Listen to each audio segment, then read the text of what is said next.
নমস্কার শ্রোতা বন্ধুরা, ঋতুধারা মনোরমা সাধু ইউটিউব চ্যানেলে সকলকে জানাই স্বাগত। আশা করি সবাই ভালো আছেন, সুস্থ আছেন, আনন্দে আছেন। আসুন আজ একটি নতুন গল্প শোনা যাক। আজকের গল্পের নাম নীলগঞ্জের ফালমান সাহেব। লিখেছেন আমার আপনার প্রিয় লেখক, প্রাণের লেখক বিভূতিভূষণ বন্দ্যোপাধ্যায়। সাহেবের নাম N.A. ফারমুর। নীলগঞ্জের নীলকুঠিয়াল সাহেবদের বর্তমান বংশধর। আমি বাল্যকাল হইতেই সাহেবকে চিনি। যখন স্কুলে পড়ি সাহেবদের কুঠিতে একবার বেড়াইতে যাই। ফারমুর সাহেবকে এদেশের লোক ফালমান সাহেব বলিয়া ডাকে। আমার বাল্যকালে ফালমান সাহেবের বয়স ছিল কত, 50 হইবে মনে হয়। সাহেবদের কুঠিতে যাইয়া দেখিতাম সাহেব দুধ দোয়াইতেছেন। অনেকগুলি বড় বড় গাই ছিল কুঠিতে, 20-30 সের দুধ হইত। নৌকা করিয়া প্রতিদিন ওই দুধ মহকুমার শহরে প্রেরিত হইত। আমাকে বড় ভালোবাসিতেন। আমাকে দেখিয়া বলিতেন, সকাল বেলাতেই এসে জুটলে, খাবো কিছু? খাবো। কি খাবা? দুধ? যা দেবেন। ও মতি, ছেলেটিকে গুড় দিয়ে মুড়ি দাও আর 2 উড়কি দুধ দাও। আমি এইমাত্র খেয়ে আলাম। বসো খোকা, বসো। নীলকুঠির আমলে ফালমান সাহেবের বাবা লালমুর সাহেবের অসীম প্রতিপত্তি ছিল এদেশে। নীল চাষ উঠিয়া যাইবার পরে বিস্তৃত জমিদারির মালিক হইয়া এ দেশেই তিনি বসবাস করিতে থাকেন। ক্রমে জমিদারিও চলিয়া যায় অনেক। লালমন সাহেবও মারা যান। ফালমান বিস্তৃত আউশ ও আমন ধানের জমি চাষ করিতে থাকেন।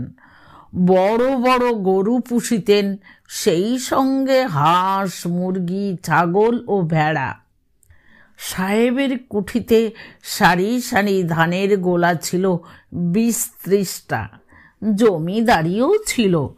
কুঠির পূর্ব দিকের বড় হলদে ঘরে, যার সামনে বেগুনি প্যাটেন ফুলের প্রকাণ্ড গাছ। কি ফুল জানি না, আমরা বলিতাম প্যাটেন ফুল। কুঠিয়াল সাহেবের নায়েব সরানন বক্সি কাছারি করিতেন এবং প্রজাপত্র ঠেঙাইতেন। লালমন সাহেব কোন স্থান হইতে আসিয়াছিলেন বলিতে পারিব না, তবে তাহার বৈঠকখানায় একখানা বড় ছবির তলায় লেখা ছিল, টি ফারমুর অব বোর্নমাউথ, ইংল্যান্ড। ফালমনের জন্ম নীলগঞ্জেই। তাহাদের সকলেই যশোর জেলার পাড়াগাঁয়ের কৃষক শ্রেণীর ভাষায় কথা বলিতেন। কি পড়ো? মাইনর, 2nd ক্লাসে। ইউপি পাশ করেছ? হ্যাঁ। বৃত্তি পেয়েছিলে? না। আমার স্কুলে পড়ো? আপনার স্কুলে না, জেলা বোর্ডের স্কুলে, চেতলমারির হাটতলায়। ও বুঝেছি। তবে তোমার বাড়ি এখানে না? আগে না, আমার পিসির বাড়ি এখানে। কেডা তোমার পিসে? ভূষণচন্দ্র মজুমদার। আরে মজুমদার মহাশয়ের বাড়ি এসেছ তুমি? বেশ বেশ। নাম কি? শ্রী রতনলাল চক্রবর্তী। পিতার নাম? শ্রী মাখনলাল চক্রবর্তী। তুমি মাখনলাল মাস্টারের ছেলে, চেতলমারির স্কুলের? আজ্ঞে হ্যাঁ। তাই বলো। মাখন মাস্টার তো আমাদের বন্ধু লোক। বেশ, বসো, দুধ দিয়ে মুড়ির ফলার করে খাও। ফালমান সাহেবের সঙ্গে এইভাবেই আলাপ শুরু।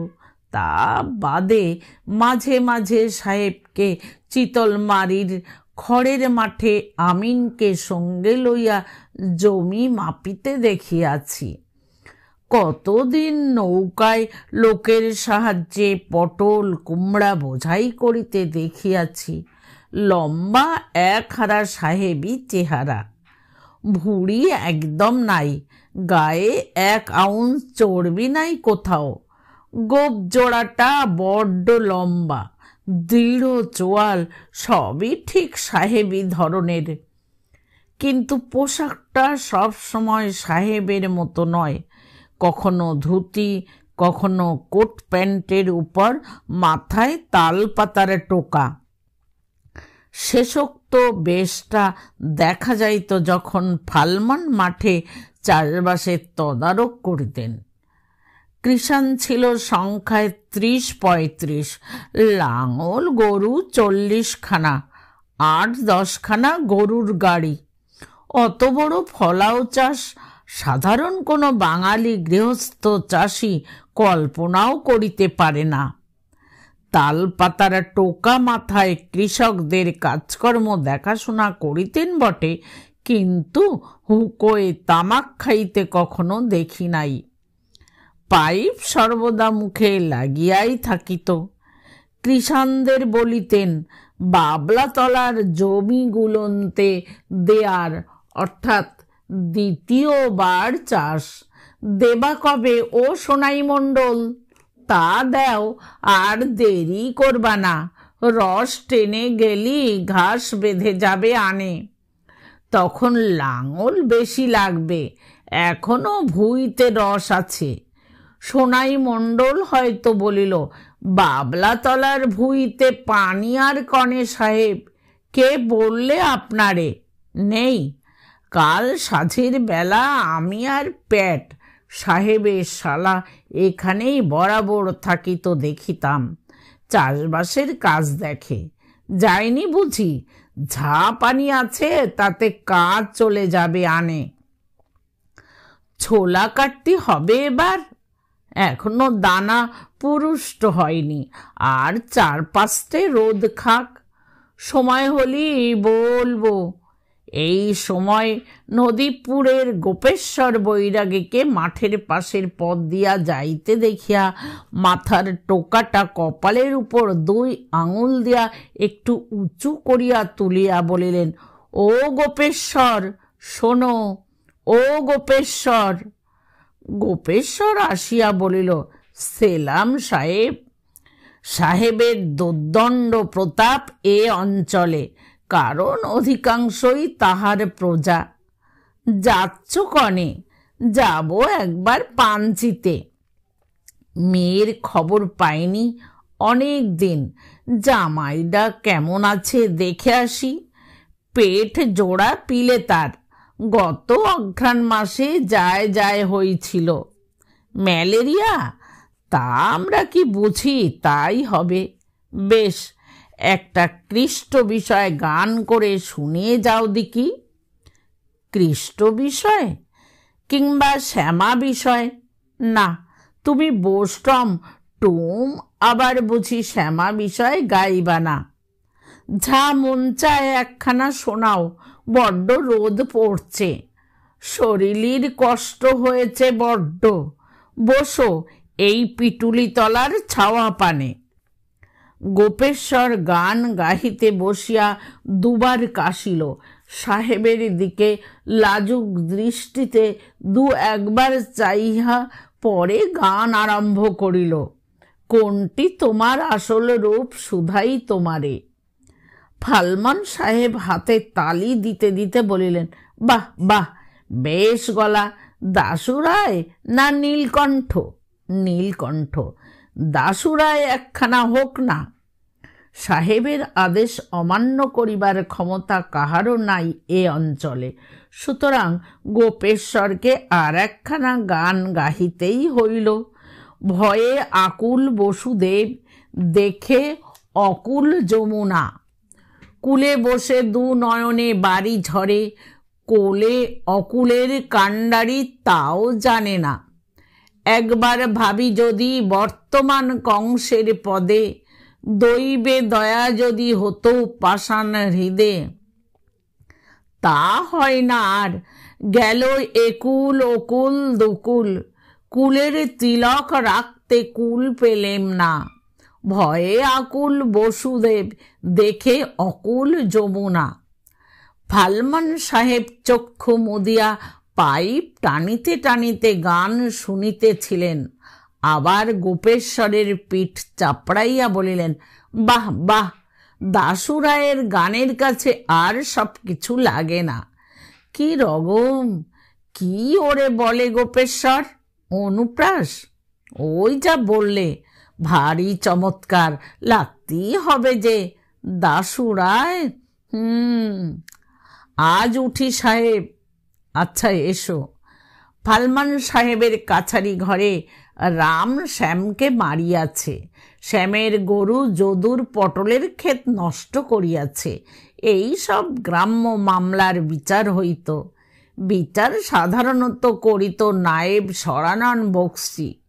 গুরুতর মোকদ্দমায় ফালমান সাহেব নিজে বিচারাসনে বসিতেন। আমি দেখিয়াছিলাম যেদিন গুড়ে জেলের ভাই বউ রেমো ধোপার ছেলে অতুলের সঙ্গে সোজা চম্পট দেওয়ার পরে আড়ংঘাটা স্টেশনে ধরা পড়িয়া পুনরায় গ্রামে আনিত হইল, সেদিন ফালমান সাহেবের বিচার। গ্রামে হইচই কাণ্ড পড়িয়া গিয়াছিল, কারণ 2-10 বছরে এই ধরনের ব্যাপার কেহ এ অঞ্চলে দেখে নাই, শোনেও নাই। ফালমান সাহেব অতুলকে কড়া সুরে প্রশ্ন করিলেন, জেলে বউয়ের বয়সটা কত?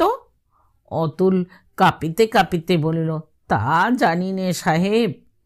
তোমার চেয়ে বড় না ছোট? আমার চেয়ে বড়। তোমার বয়স কত? আজ্ঞে এই 23। রেমো ধোপার দিকে চাইয়া সাহেব বলিলেন, এই রেমো, বয়স ঠিক বলছে তো? রেমো বলিল, হ্যাঁ সাহেব। আর জেলে বউয়ের বয়স কত? গুড়ে জেলে বলিল, আজ্ঞে 32। 32? আজ্ঞে। সাহেব রাগে কাঁপিতে কাঁপিতে অতুলের দিকে চাহিয়া বলিলেন, তোর বড় দিদির বয়সী যে রে হারামজাদা, তোর লঘুগুরু জ্ঞান নেই? মারো 10 জুতো সকলের সামনে, আর 50 টাকা জরিমানা। যাও। ব্যাস, বিচার শেষ। আর কোনো সাক্ষ্য প্রমাণ বা ওকালতি খাটিবে না। The great Khan has spoken. মিটিয়া গেল। সেকালের নীলকুঠির অটোক্র্যাট ভূম্যধিকারীর রক্ত ছিল ফালমান সাহেবের গায়ে। প্রজাপীড়ন ও শোষণে তিনি তেমনি পটু, তবে যুগ প্রভাবে নখ দন্ত অপেক্ষাকৃত ভোতা এইমাত্র।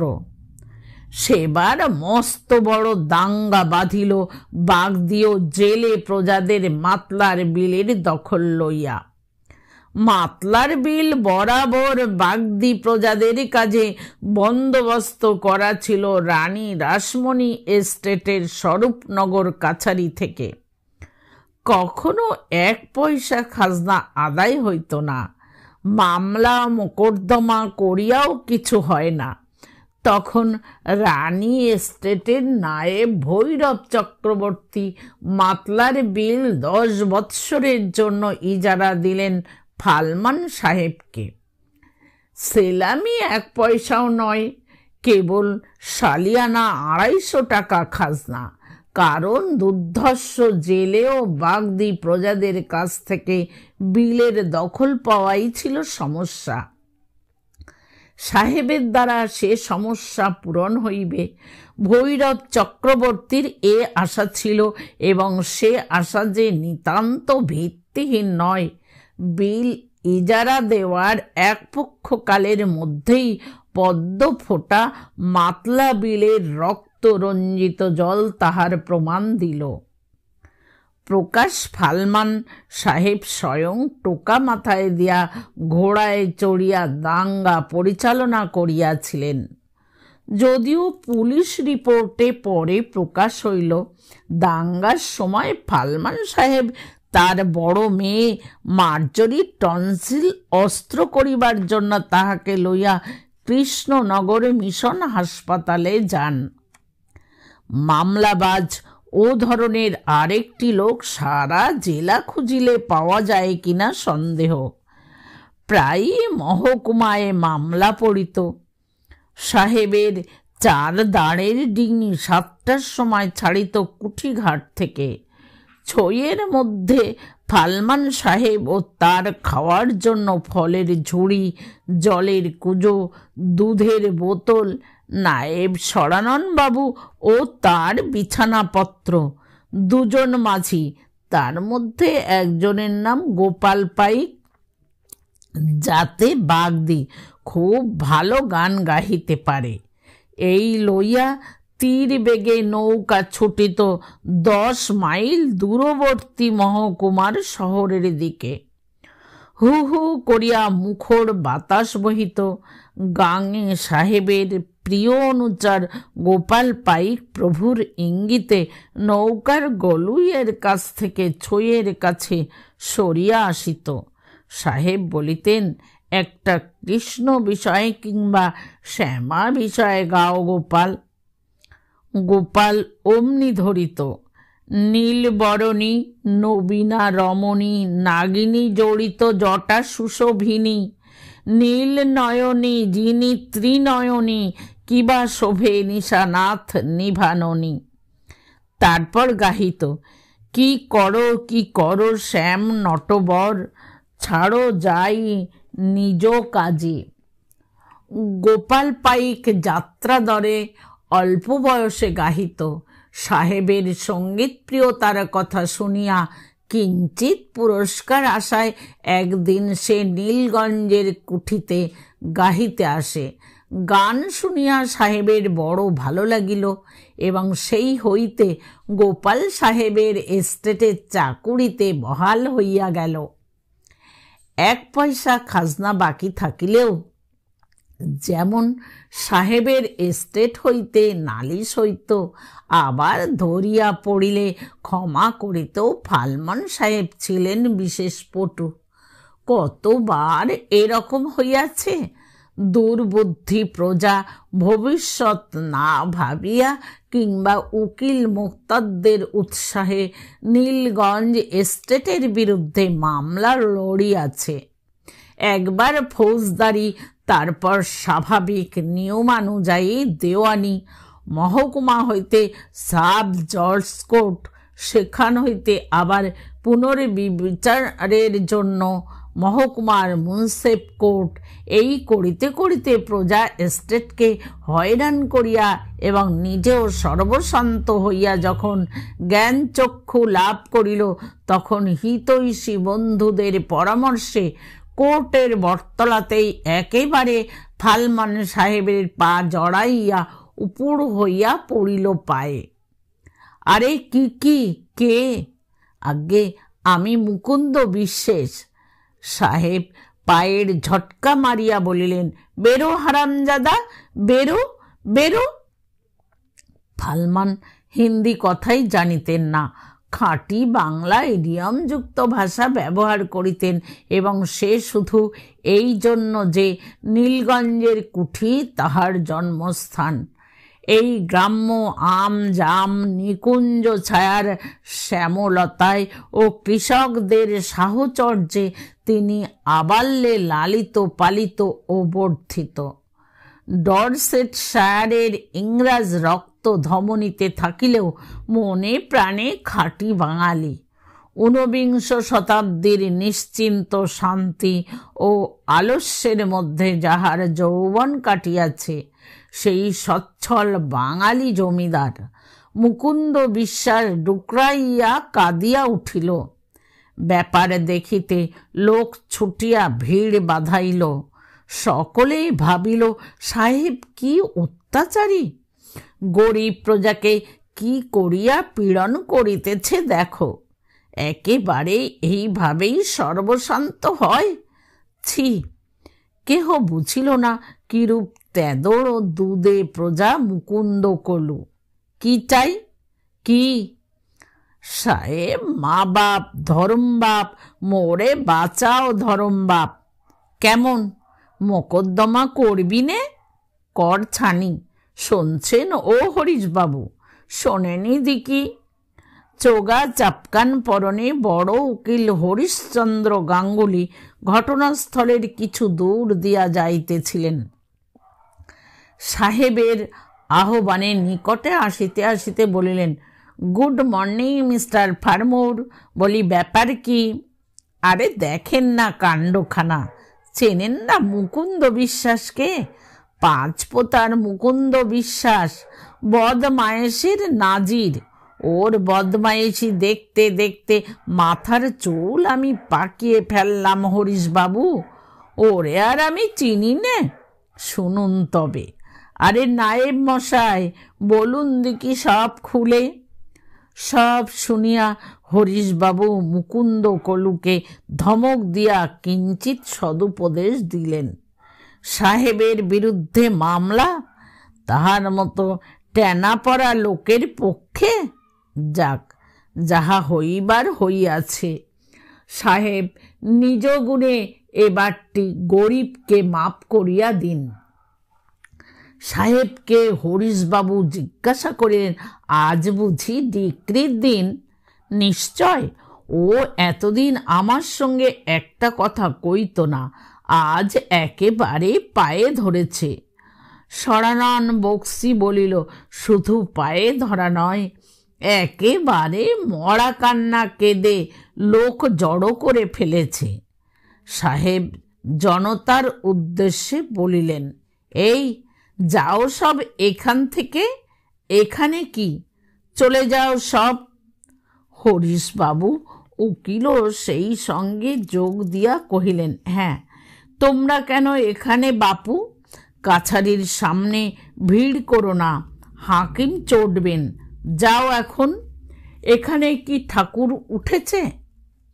হিসাব করিয়া সরানন বক্সি সাহেবকে জানাইল, এই মামলায় এ পর্যন্ত 700-750 টাকা খরচ হইয়া গিয়াছে। সাহেব বলিলেন, আচ্ছা, যা, মাপ করলাম। নায়েব বাবু মামলা মিটিয়ে নেবেন। সরানন বক্সি বলিল, খরচার টাকা ওর সঙ্গে না হয় সর করি নেবেন। তবে বলে দিন, আবার কুঠিতে গিয়ে নাকে খত দিতে হবে ওকে, নইলে আমি ওকে ছাড়ব না। ও নাকে খত দিতে রাজি কিনা। মুকুন্দ বিশ্বাস খুব রাজি। সে এখনই নাকে খত দিতে প্রস্তুত আছে। সাহেবের আশ্বাস পাইয়া সে চলিয়া গেল। সেবার শীতকালের মাঝামাঝি মিসেস ফালমান লিভারের অসুখে ভুগিয়া কলিকাতার হাসপাতালে মারা গেলেন। দিন 7 পরে নীলগঞ্জের চারিপাশের 5-6খানি গ্রামের সম্ভ্রান্ত ব্রাহ্মণ গৃহস্থদিগের কাছে তাহাদের মত জিজ্ঞাসা করা হইল। মেম সাহেবের আত্মার মঙ্গল কামনায় যদি ব্রাহ্মণ ভোজনের ব্যবস্থা হয়, তাহারা খাইবেন কিনা। তখনকার দিনে এসব ধরনের খাওয়ায় সামাজিক কড়াকড়ি অনেক বেশি ছিল, কিন্তু ব্রাহ্মণদের রাজি না হইয়া এক্ষেত্রে উপায় ছিল না। সাহেবকে চটাইতে কেহই রাজি নয়। নীলগঞ্জের কাছারি ঘরের সামনে তুততলায় 2 দিন ধরিয়া কালীময়রা সন্দেশ, বোঁদে, পান্তুয়া ভিয়ান করিল। কাছারি বাড়ির হলে ব্রাহ্মণ ভোজনের যে বিরাট ব্যবস্থা হইয়াছিল, ও অঞ্চলে সেরকম খাওয়ানো কখনো কেহ দেখে নাই। ফালমান সাহেব কুঠির গেটে নিজে দাঁড়াইয়া প্রত্যেককে বলিতেছিলেন, পেট আপনাদের ভরেছে? কষ্ট দিলাম আপনাদের এনে, কিছু মনে করবেন না। আমিও সে দলে ছিলাম। তখন স্কুলের বালক ভুরি ভোজন করিয়া বাহির হইয়া আসিতেছিলাম। দীর্ঘাকৃতি ফালমান সাহেবের সেই বিনীত মুখভাব, সৌজন্যপূর্ণ সহৃদয় দৃষ্টি এখনো মনে আছে। মানবতার উদার গতিপথের পার্শ্বে অবস্থিত এই ছবিখানি আজিকার এই হিংসা দেশ ও সাম্প্রতিক ধর্মমতের দ্বন্দ্বের দিনে বেশি করিয়া স্মরণে উদিত হয়। বারোয়ারি যাত্রার আসরে ফালমান সাহেব সকলের সামনে চেয়ার পাতিয়া বসিতেন। যাত্রাগানের অমন ভক্ত দুটি দেখা যাইত না। ও বেয়ালাদার, একটা একালে গদ ধরো বাবা, জুড়িদের এগিয়ে দাও। সাহেবের ফাই ফরমাস খাটিতে খাটিতে যাত্রাদলের গাইয়ে বাজিয়ে ব্যতিব্যস্ত। আর কৃষ্ণ সাজিয়া আসিয়া গান ধরিলেই হইল, অমনি মেডেল ঘোষণা। সাহেব দাঁড়াইয়া উঠিয়া বলিবেনি, এই যে ছোড়ারা, কৃষ্ণ সেজে এসে গানখানা করে গেল, ওরে আমি একটা রূপোর মেডেল দেব। কথা শেষ করিয়াই চারিদিকে ঘুরিয়া ঘুরিয়া হাসি মুখে চাহিয়া বলিতেন, হাততালি হাততালি। অমনি চটপট করিয়া চতুর্দিকে হাততালি পড়িবে, নিজে সকলের আগে হাততালি দিবেন। কোনো করুণ ভক্তিরসের ব্যাপার ঘটিলে সাহেব সকলের সঙ্গে হরিবোল দিয়া উঠিবেন। বারোয়ারিতে চাঁদা দিতে সাহেব যেমন মুক্তহস্ত, তেমনি রক্ষাকালী পূজা বা শীতলা পূজার অনুষ্ঠানে। তখনকার দিনে বারোয়ারি দুর্গা পূজা বা শ্যামা পূজার রেওয়াজ ছিল না। মিসেস ফালমান মারা যাওয়ার পর নীলগঞ্জের কুঠির রাঙা প্যাটেন ফুলের গাছ, নদীর ধারের অত বড় বাড়ি, লেবু ও আমের বাগান, পসার প্রতিপত্তি, অর্থ সম্পত্তি সব কিছু শ্রীহীন হইয়া পড়িল। বাড়ির এক নিম্ন জাতীয়া দাসীর সঙ্গে সাহেবের নাম জড়িত হইয়া চারিদিকে প্রচার হইতে লাগিল। মার্জরি ও ডোরা বিবাহ করিয়া বাহিরে চলিয়া গেল। সাহেবের যে ছেলে বিলাতে পড়িত সে আর এদেশে আসিলই না। শোনা গেল ইংলণ্ডেই বিবাহ করিয়া সেখানেই সংসার পাতাইয়া সে ইংলণ্ডের প্রজাবৃদ্ধির দিকে মন দিয়াছে। এই সময় নীলগঞ্জের কুঠিতে এক ঘটনা ঘটিল। বাহির হইতে কে একজন সাহেব আসিয়া কিছুদিন কুঠিতে রহিল। এ সময়ে প্যাটও কুঠি হইতে চলিয়া গিয়াছিল। নবাগত সাহেবের নাম মিস্টার মুডি। এ অঞ্চলে তাহাকে মুদি সাহেব বলিত সবাই। মুদি সাহেব একটু অতিরিক্ত মাত্রায় মদ খাইত। একদিন কি ঘটিয়াছিল কেহ জানে না। গভীর রাত্রে মিস্টার ফালমানের সঙ্গে মুদি সাহেবের বচসার শব্দ শোনা গেল। বাহির হইতে চাকরে বাকরে কিছু বুঝিল না। হঠাৎ বন্দুকের আওয়াজ হইল। সকলে ছুটিয়া গিয়া দেখে মুদি সাহেবের রক্তাক্ত প্রাণহীন দেহ ঘরের মেঝেতে লুটাইতেছে এবং ঘরের কোণে সেই নীচ জাতিয়া দাসীটা দাঁড়াইয়া থরথর করিয়া কাঁপিতেছে। পুলিশ তদন্ত হইল, কিন্তু মিস্টার ফালমানের কিছু হয় নাই। ব্যাপার নীলকুঠির শক্ত কম্পাউন্ডের বাহিরে এক পাও গড়ায় নাই। এই ঘটনার পরেও ফালমান সাহেব অনেক দিন বাঁচিয়াছিলেন, একাই থাকিতেন। পুত্রকন্যা কখনো আসিত না। সাহেবের এক ভাই শোনা যায় ইংলণ্ড হইতে কতবার তাহাকে সেখানে যাইতে লিখিয়াছিল। ফালমান সাহেব বলিতেন, এদেশেই জন্ম, এদেশ ভালোবাসি, যাব কোথায়? যখন মরে যাব ওই নিমতলাডায় কবর দিও বাবা আর মায়ের পাশে। এদেশেই জন্ম, এদেশেই মাটি মুড়ি দেবে। ফালমান সাহেব এদেশেই মাটি মুড়ি দিয়াছিলেন। তাহার মৃত্যু হইয়াছিল আজ হইতে 25 বৎসর পূর্বে। নীলগঞ্জের কুঠি ভাঙিয়া চুরিয়া জঙ্গল হইয়া গিয়াছে। এখন সেখানে দিনমানে বাঘ বুনো শুয়োরের ভয়ে কেউ যায় না। কুঠির নিমতলায় ঘন কুচকাটায় দুর্ভেদ্য ঝোপের ছায়ায় খুঁজিলে ফালমান সাহেবের কবরের ভগ্নাবশেষ এখনো কৌতূহলী রাখাল বালকদের চোখে পড়ে। আলমপুর পরগনার বড় তরফের দে চৌধুরী জমিদার বাবুরা নীলগঞ্জের জমিদারি গভর্নমেন্টের নিলামে ক্রয় করিয়াছিলেন।